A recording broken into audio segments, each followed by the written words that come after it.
Hey everybody, TBC here. As we get to this time of year, we're all excited to kind of glean and share ideas on what we think this year's TLP will be. Well, normally what happens is Daybreak, they announce it usually sometime in April after doing a teaser or so in January, which they've already done, and saying they're going to be bringing back some of their most popular rule sets.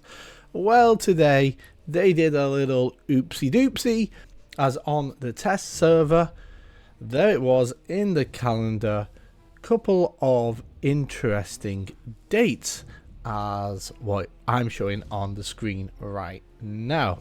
So what we're looking at and what we can see is the calendar for the test server, and what it shows is a couple of servers we've never seen before that are going to open the ruins of Kunark. And that's interesting. And what are those servers called? The Tormac server and the Teak server. Servers that have no server has had those names before. And they've been rumored in the past to be kind of like backup servers in case a TLP got super duper popular. Obviously that never happened. But is it their turn? Are these what the servers are going to be called this year? Or is that just a placeholder? We don't know. Again, Tormac's kind of makes sense. It's a classic historical mob of EverQuest, one that has a lot of lore behind it. And Teak, well, Teak gives you some quests to go to hot zones. No huge deal on that name. But I think Tormax is cool, and he deserves a server if Yelnak gets a server. But more interesting is what it says. Now, normally for the calendar, they don't put server launches on. They never have done. But they do for expansion openings. And what we see from what's in the test calendar is that the Ruins of Kunark will launch, which is very interesting because this is the week that we're expecting the TLP servers to launch. So what does that mean? That means Classic and Kunark launching on a server together. That means level 60 from day one. That means epic quests from day one, Kunark archaeological quests from day one, and so on. And all those zones open to use and level in, which is, in my personal opinion, good. I've been saying that I wouldn't be surprised if they did a Kunark launch fresh server, because there's so many more level paths it opens up. It opens up Ixar. Now the caveat to that is they will lose all the money the monks spend to race change, but maybe they're thinking that this server will be so popular that it's no big deal. So, do I think that this is what it will be?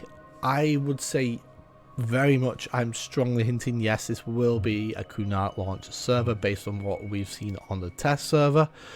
Some people said, oh, well, maybe it's launching a couple of months, 4 weeks earlier. It's going to be an April launch. Well, we know that's not going to be true because of in their year of Daybreak, where they laid out their roadmap, it said May for that.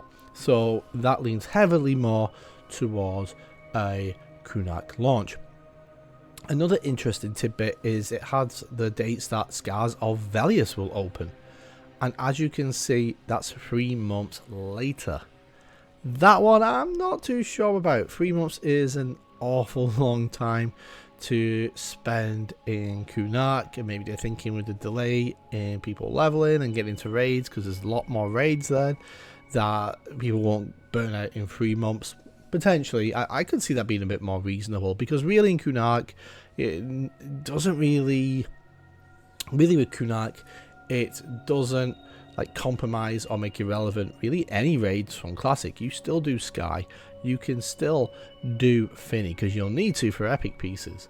You'll still be doing Nagafen and Vox, so all these mobs you're going to be doing. Certainly Kha'Zix Thul, certainly Inneruk, maybe Inneruk, maybe the one to a lesser extent, but that zone's fantastic for the armor drops, and of course for the epic pieces. Several people get their epic pieces from Hate.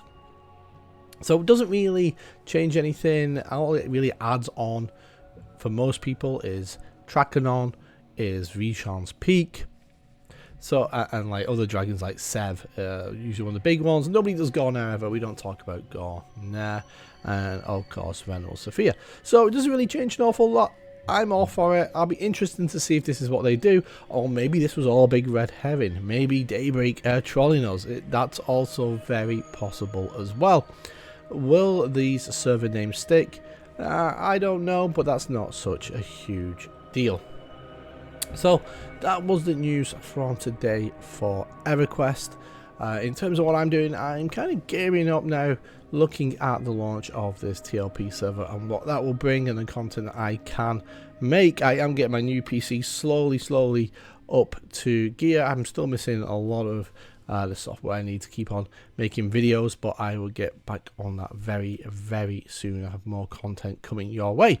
So if you enjoyed the video, if you enjoyed the news, hit that like and subscribe button, because that's what will let you know next time I put out a video. And also want to give a huge shout out to our channel members.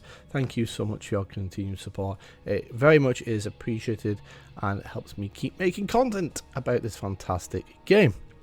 Let me know down in the comments below your thoughts of this Kunat launch. Do you think this is true? Would you like to see a Kunat launch?